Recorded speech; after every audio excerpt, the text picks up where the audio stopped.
ತಿಂಗಳ ಹಿಂದೆ ಸುರಿದ ಭೀಕರ ಮಳೆ ಹಾನಿಯಾಗಿರುವ ರೈತರ ಬೆಳೆ ಹಾನಿ ಪರಿಹಾರ ನೀಡುವಂತೆ ಆಗ್ರಹಿಸಿ ಮಂಗಳವಾರ ನಾವಲಗಟ್ಟಿ ಗ್ರಾಮಸ್ಥರು ಹಾಗೂ ಕರವೇ ಕಾರ್ಯಕರ್ತರು ಪ್ರತಿಭಟನೆ ನಡೆಸಿ ಜಿಲ್ಲಾಧಿಕಾರಿಗೆ ಮನವಿ ಸಲ್ಲಿಸಿದರು.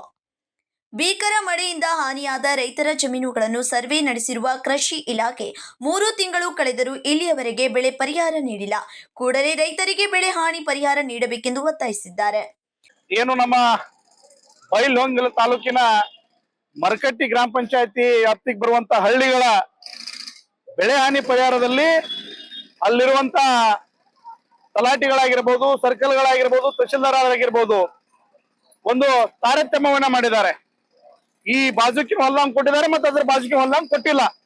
ಹಾಗಾಗಿ ಇವತ್ತು ನಮ್ಮ ಎಲ್ಲ ಆ ಮರಕಟ್ಟಿ ಗ್ರಾಮ ಪಂಚಾಯತಿ ವ್ಯಾಪ್ತಿಯಲ್ಲಿ ಬರುವಂತ ಎಲ್ಲ ಹಳ್ಳಿಗಳ ರೈತರ ಬೇಡಿಕೆ ಏನಾಗಿದೆಯಪ್ಪ ಅಂತಂದ್ರ, ಪ್ರತಿಯೊಂದು ರೈತರಿಗೆ ಏನು ಬೆಳೆ ಹಾನಿಯಾಗಿದೆ ಅದ್ರ ಪರಿಹಾರವನ್ನ ಪ್ರತಿಯೊಂದು ರೈತರಿಗೆ ತಲುಪಬೇಕು ಅನ್ನುವಂತ ನಿಟ್ಟಿನಿಂದ ಇವತ್ತು ಮಾನ್ಯ ಜಿಲ್ಲಾಧಿಕಾರಿಗಳಿಗೆ ಮನವಿಯನ್ನ ಕೊಡೋದ್ರ ಮುಖೇನ ಇವತ್ತು ಮಾನ್ಯ ಜಿಲ್ಲಾಧಿಕಾರಿಗಳು ಭರವಸೆಯನ್ನು ಕೊಟ್ಟಿದ್ದಾರೆ.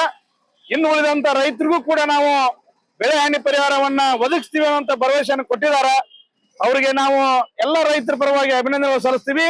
ಏನೇ ಒಂದು ವೇಳೆ ಆ ರೈತರ ಬೆಳೆ ಹಾನಿ ಪರಿಹಾರವನ್ನ ಕೊಡದೇ ಹೋದಲ್ಲಿ ನಾವು ಮುಂದಿನ ಹೋರಾಟವನ್ನ ಜಿಲ್ಲಾ ಅಧಿಕಾರಿಗಳ ಕಚೇರಿ ಎದುರಿಗೆ ಧರಣಿ ಮಾಡೋದ್ರ ಮುಖೇನ ನಿರಂತರವಾಗಿ ಹೋರಾಟವನ್ನ ಮಾಡ್ಲಿಕ್ಕೆ ನಾವು ಕೈ ಎತ್ತಿಕೊಳ್ತೀವಿ.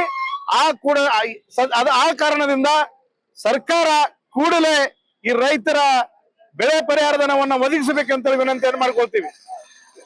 ಸುರೇಶ್ ಗೌಡ್ ಅವರು. Krishna Kamble, KMM Kannada news, Belagavi.